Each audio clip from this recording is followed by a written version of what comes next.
সাহিত্যের ইতিকথা চ্যানেলে সকল দর্শক ও শ্রোতাদের জানাই আন্তরিক অভিনন্দন ও শুভেচ্ছা। প্রিয় ছাত্রছাত্রীরা, বাংলা সাহিত্যের অন্যতম কথাশিল্পী শরৎচন্দ্র চট্টোপাধ্যায়ের লেখা একটি উপন্যাস শেষের পরিচয়। পূর্বের ভিডিওগুলিতে আমি 9টি পর্বে উপন্যাসটির 10টি অংশ পাঠ করে শুনিয়েছি। আজকের পর্ব সংখ্যা 10 এবং উপন্যাসের অংশ হলো 11। এক সপ্তাহ পূর্বে রাখাল আসিয়া বলিয়াছিল, নতুন মা, 17 নম্বর বাড়িতে আপনি তো যাবেন না। আজ সন্ধ্যাবেলায় যদি আমার বাসায় একবার পায়ের ধুলো দেন। কেন রাজু? কাকাবাবুর জন্যে কিছু ফলমূল কিনে এনেছি, ইচ্ছে তাকে একটু জল খাওয়াই। তিনি রাজি হয়েছেন আসতে। কিন্তু আমাকে কি তিনি ডেকেছেন? তিনি না ডাকুন, আমি তো ডাকছি মা। কাল তারা চলে যাবেন দেশে, বলেছেন গুছিয়ে গাছিয়ে তাদের ট্রেনে তুলে দিতে। সবিতা জানিতেন বজ্রবাবু কোথাও কিছু খান না। তাহাকে সম্মত করাইতে রাখালকে অনেক চেষ্টা করিতে হইয়াছে। বোধহয় ভাবিয়াছে এ কৌশলেও যদি আবার দুজনের দেখা হয়। রাখালের আবেদনের উত্তরে সবিতাকে সেদিন অনেক চিন্তা করিতে হইয়াছিল। স্নেহার্দ্র চক্ষে তাহার প্রতি বহুক্ষণ নীরবে চাহিয়া থাকিয়া অবশেষে বলিয়াছিলেন, না বাবা, আমি যাব না। আমাকে দেখে তিনি শুধু দুঃখই পান, আর দুঃখ দিতে আমি চাইনি। আবার এক সপ্তাহ গত হইয়াছে। রাখালের মুখে খবর মিলিয়াছে বজ্রবাবু মেয়ে লইয়া দেশে চলিয়া গেছেন। তাহার এ পক্ষের স্ত্রী কন্যা রহিল কলিকাতায় ভাইয়ের তত্ত্বাবধানে। রাখাল বলিয়াছে তাহাদের কোনো শোক নাই, কারণ অর্থ কষ্ট নাই। বাড়ি ভাড়ার আয় দিন ভালোই কাটিবে, অলঙ্কারের পুঁজি তো রহিলই। সন্ধ্যার পরে একাকী বসিয়া সবিতা এই কথাগুলাই ভাবিতেছিল 12 বছর ব্যাপী প্রতিদিনের সম্বন্ধ, অথচ কত শীঘ্র কত সহজে না ঘুচিয়া যায়।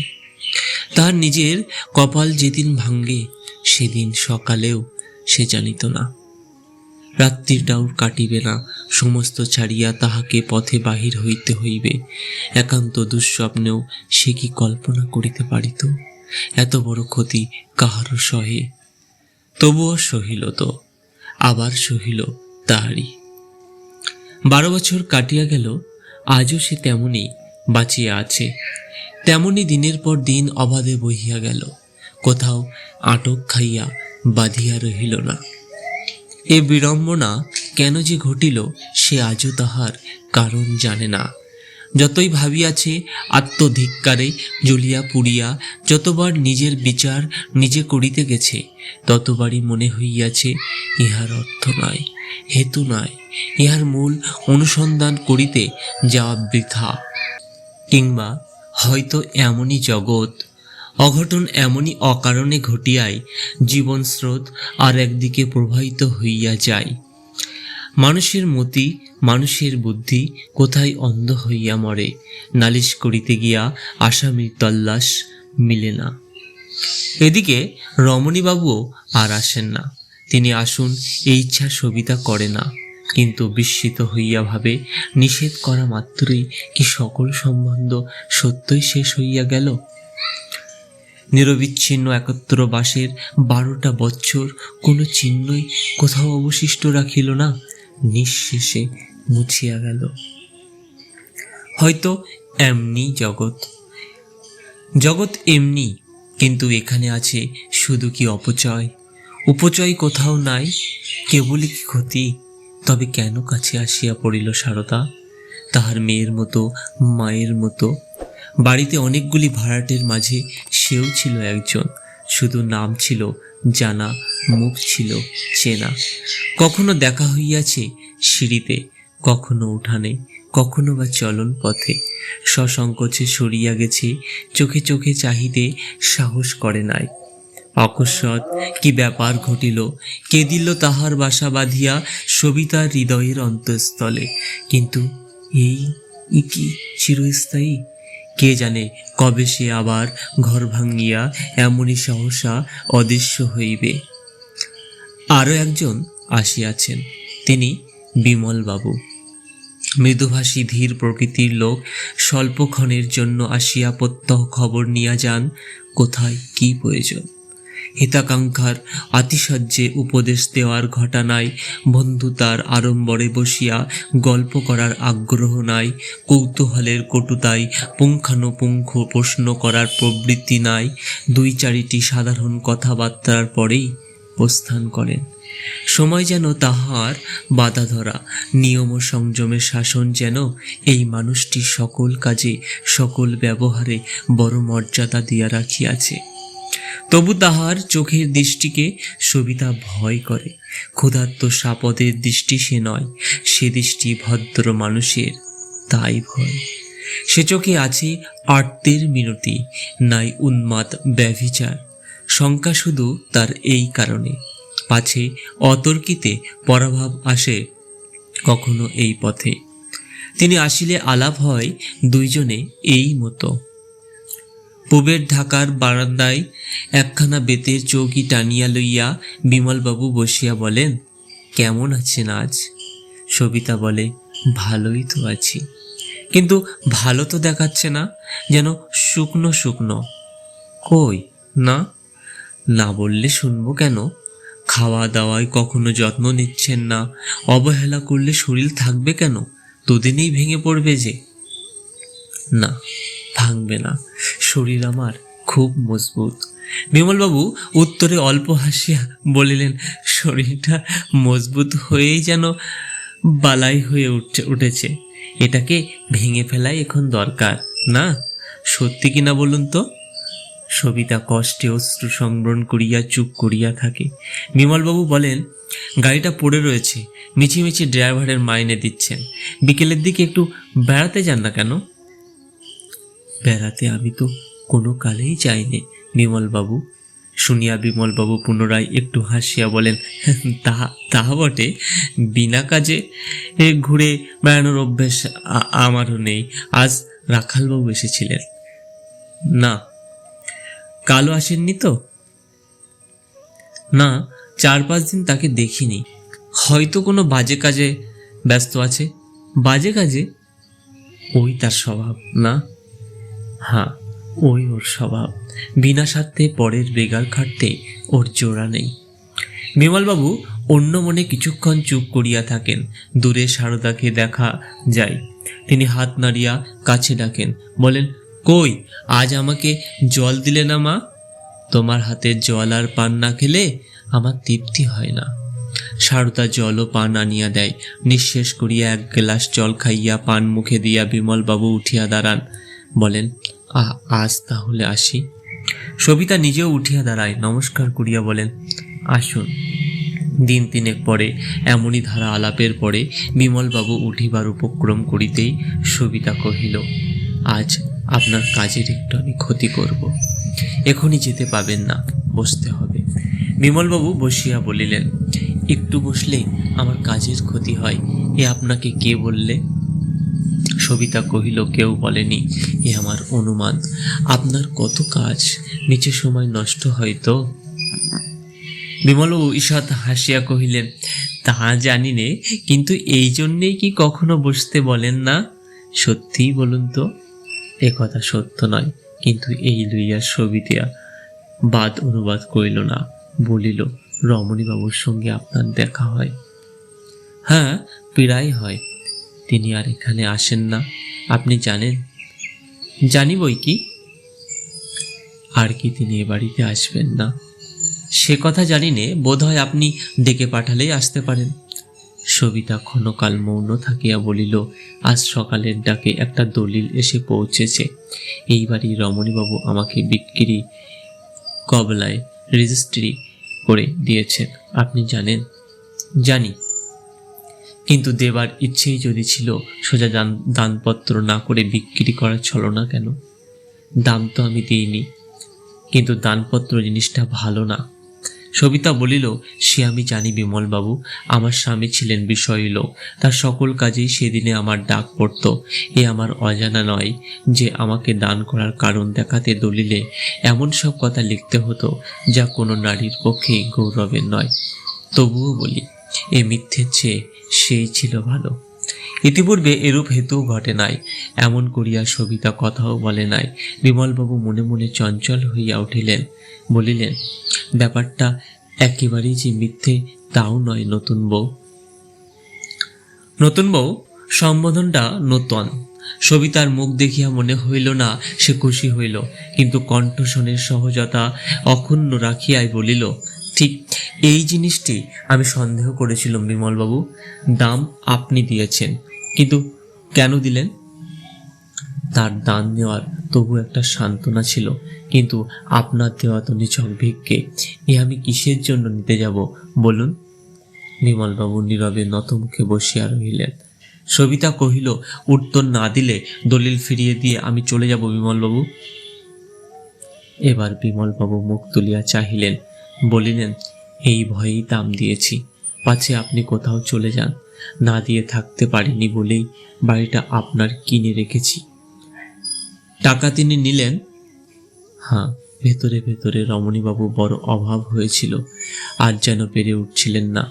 সবিতা কিছুক্ষণ মৌন থাকিয়া বলিল, আমারও সন্দেহ হতো, কিন্তু এতটা ভাবিনি। আবার একটু চুপ করিয়া থাকিয়া কহিল, শুনেছি আপনার অনেক টাকা। এ ক টাকা হয়তো কিছুই নয়, তবু আসল কথায় যে বাকি রয়ে গেল বিমলবাবু। দিতে আপনি পারেন, কিন্তু আমি নেব কি বলে? না, সে হবে না। বারবার চুপ করে জবাব এড়িয়ে গেলে আমি শুনবো না, বলুন। বিমলবাবু ধীরে ধীরে বলিলেন, একজন অকৃত্রিম বন্ধুর উপহার বলেও তো নিতে পারেন। সবিতা তাহার মুখের প্রতি দৃষ্টি নিবদ্ধ করিয়া একটু হাসিয়া বলিল, নিলে কৈফিয়তের অভাব হয় না, সে আমি জানি। আপনি যে আমার বন্ধু নয় তাও বলিনি, কিন্তু সে কথা যাক, এখানে আর কেউ নেই, শুধু আপনি আর আমি। আমাকে বলেন সংকোচ হয়, এই অধিকার পুরুষের কাছে আমার আর নেই। বলুন তো, এই কি সত্যি? এই কি আপনার মনের কথা? বিমলবাবু মুখ তুলিয়া ক্ষণকাল চাহিয়া রহিলেন, তারপরে বলিলেন, মনের কথা আপনাকে জানাবো কেন? জানিয়েই তো লাভ নেই। লাভ নেই তাও জানেন? হ্যাঁ, তাও জানি। সবিতা নিঃশ্বাস চাপিয়া ফেলিল। এই স্বল্পভাষী শান্ত মানুষটির প্রতিদিনের আচরণ মনে করিয়া তাহার চোখে জল আসিতে চাহিল। তার সংবরণ করিয়া কহিল, আমার জীবনের ইতিহাস জানেন বিমলবাবু? না, জানি নে। শুধু যা ঘটেছে, যা অনেকে জানে, আমিও কেবল সেইটুকুই জানি নতুন বউ, তার বেশি নয়। কথাটা শুনিয়া সবিতা যেন চমকিয়া উঠিল।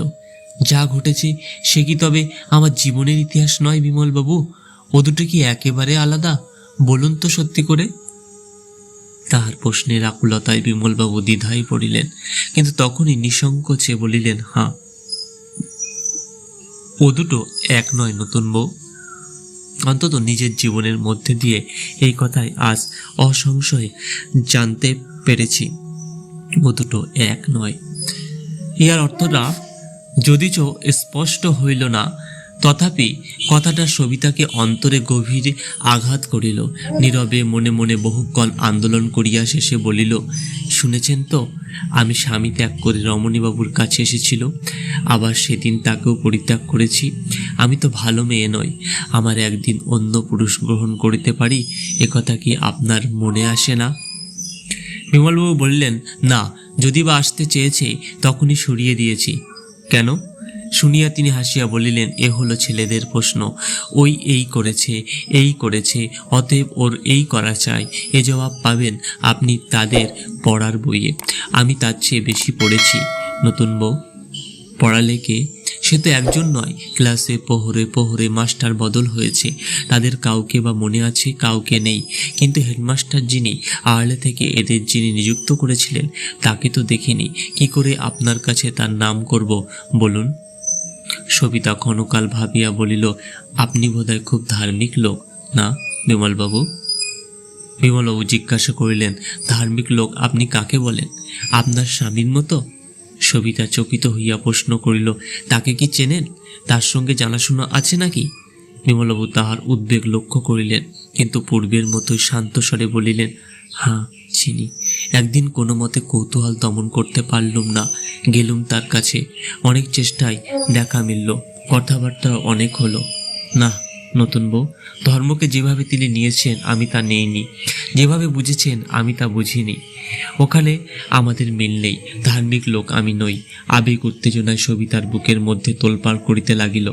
একথা বুঝিতে তাহার বাকি নাই। সমস্ত কৌতূহলের মূল কারণ সে নিজে। থামিতে পারিল না, জিজ্ঞাসা করিয়া বসিল, ও ও ও- ওখানে মিল না থাক, কোথাও কি আপনাদের মিল নেই? দুজনের স্বভাব কি সম্পূর্ণ আলাদা? বিমলবাবু বললেন, এ উত্তর আপনাকে দেব না, অন্তত দেবার কোনো সময় আসেনি। অন্তত বলুন, একথাও কি তখন মনে আসেনি এ মানুষটিকে কেউ ছেড়ে চলে গেল কি করে? বিমলবাবু হাসিয়া বলিলেন, কেউ মানে আপনি তো। কিন্তু ছেড়ে চলে তো আপনি যাননি, সবাই মিলে বাধ্য করেছিল আপনাকে চলে যেতে। এও শুনেছেন? শুনেছি বই কি, সমস্তই সমস্তই শুনেছি। সবিতার দু চোখ জলে ভরিয়া আসিল। কহিল, তাদের দোষ আমি দিইনি, তারা ভালোই করেছিল। স্বামীর সংসার অপবিত্র না করে আমার আপনি চলে যাওয়া উচিত ছিল। এই বলিয়া সে আঁচলে চোখ মুছিয়া ফেলিল। একটু পরে বলিল, কিন্তু এত জেনেও আমাকে ভালোবাসলেন কি করে বলুন তো? ভালোবাসি এ কথা তো আজও বলিনি নতুন বউ। না বলেননি বলেই তো একথা এমন সত্যি করে জানতে পেরেছি বিমলবাবু। কিন্তু মনে ভাবি, সংসারে যে লোক এত দেখেছে, আমার সব কথাই যে শুনেছে, সে আমাকে ভালোবাসলো কি করে? বয়স হয়েছে, রূপ আর নেই, বাকি যেটুকু আছে তাও দুদিনে শেষ হবে।